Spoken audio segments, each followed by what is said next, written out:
Alors, chers internautes, on revient encore sur notre docteur que nous appelons effectivement docteur Kourouchi. Alors, docteur, le 31 août était la journée internationale de la médecine africaine. Dans un discours, on a dû entendre qu'il faut déjà enlever la mauvaise graine de la bonne. Selon vous, qu'est-ce que ça veut dire? Quand on dit enlever la mauvaise graine de la bonne, c'est pour éradiquer les charlatans.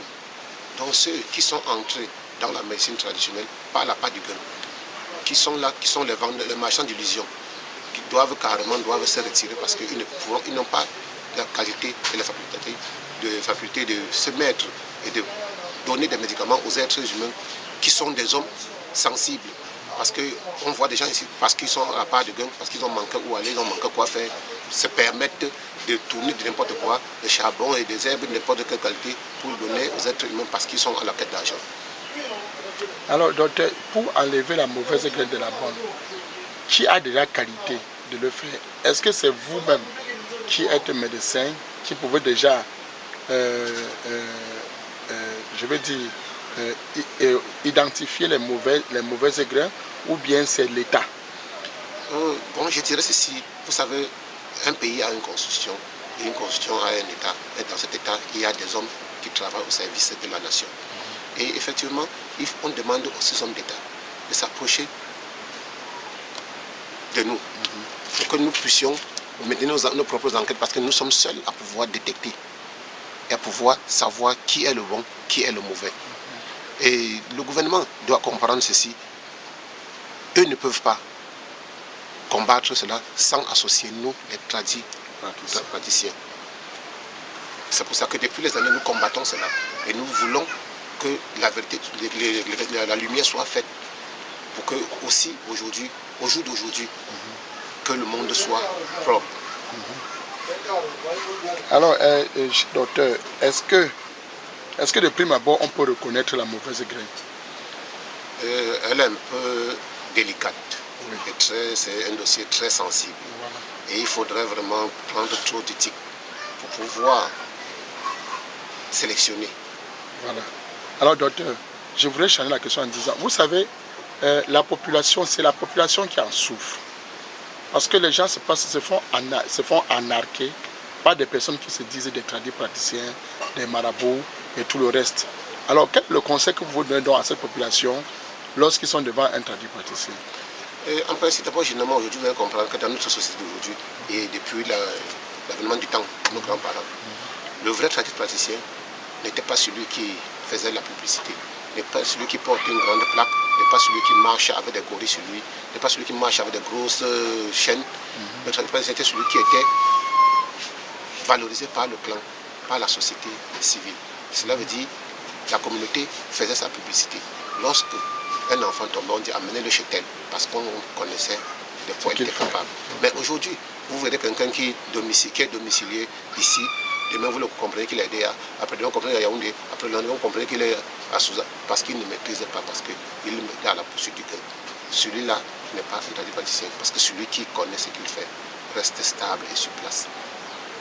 Alors docteur, comment pouvez-vous expliquer ce fait?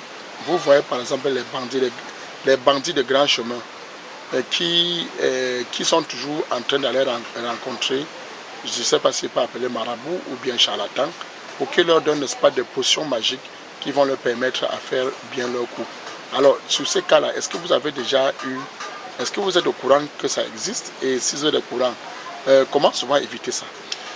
Ce n'est pas quelque chose à éviter. Vous savez, ceux qui sont à la part du gain, vous savez, la graine.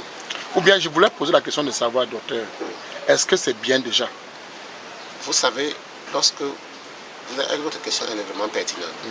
Lorsque quelqu'un est assis, vous voyez, par exemple, vous voyez, entre celui qui vient demander pour aller voler et un homme, une femme qui vient prendre une potion pour aller charmer un homme, vous voyez qu'il n'y a pas de différence. Il n'y a pas de différence. Vous comprenez? Donc vous voyez que lorsque vous venez, quitte à vous de choisir ce que vous avez fait, parce que c'est pour ça que parfois on vous laisse la responsabilité, asseyez-vous, vous-même dites comme ça et faites comme ça, pour se décharger, parce qu'après ça il y a des charges négatives, mais on te donne, lorsque tu vas dire à quelqu'un, il faudra lui dire les conséquences et les retombées, parce que au bout de tout cela, que ce soit le charme, que ce soit le truc pour disparaître lors du vol, il y aura un matin où ça va s'arrêter. Donc c'est celui qui fait ses choix, qui sait sur quoi il s'hasarde, sur quel chemin il prend. Vous voulez faire comprendre que le retour est plus dangereux que l'aller. Donc tous ceux qui s'engagent à prendre des positions pour charmer des femmes, pour charmer des hommes, pour aller voler, pour aller arnaquer, sachez qu'un matin, ça finit d'une mauvaise manière parce que tout se paye ici. Alors, est-ce qu'on peut identifier souvent les retours là? Donc, dans la société, est-ce qu'on peut, si on rencontre par exemple un cas, je ne sais pas, peut-être des fouilles, comment on peut identifier? Est-ce qu'on peut identifier déjà que c'est le retour soit d'un charme? Est-ce que effectivement, vous savez, nous avec notre nous les identifions facilement. Mais comment dire, celui qui est en face de nous, qui est le profane, en général, comment dire le profane, ne peut pas comprendre. À l'époque, dans des villages reculés, à l'époque, avant que le monde ne soit développé aujourd'hui, puisque nous sommes un monde planétaire, lorsque quelque chose arrivait, on disait, voilà, c'est telle chose qui a été faite. Vous voyez, aujourd'hui, nous sommes dans l'agglomération de la ville où il y a des diversités de personnes, nous sortons des horizons différents. Lorsque peut-être quelqu'un a un cas, personne ne s'intéresse.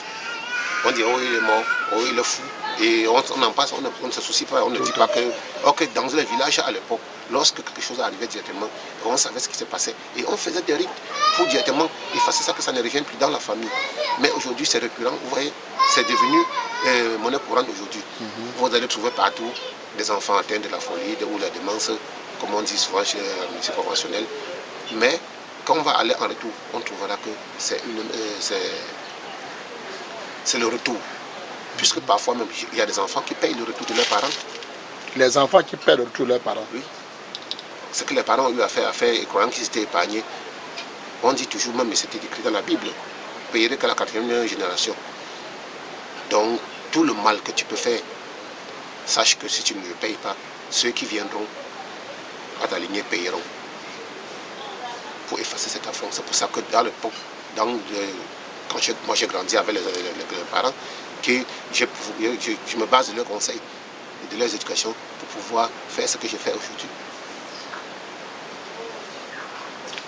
Non, ça c'est très important, docteur. Ce que vous dites là est très très important, le retour. Je voudrais que vous insistiez encore sur le retour là, en leur donnant des conseils chez ces personnes qui viennent prendre des charmes.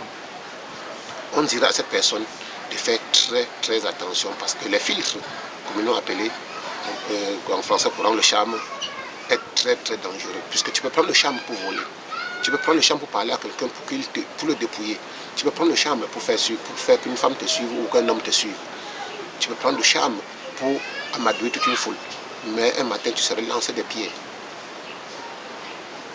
Puisque lorsque tu es né avec un pouvoir, tu n'as pas besoin de toutes ces associations et tu iras jusqu'au bout. Mais que tous ceux qui prennent cela fassent tellement attention parce que c'est très très dangereux à la fin.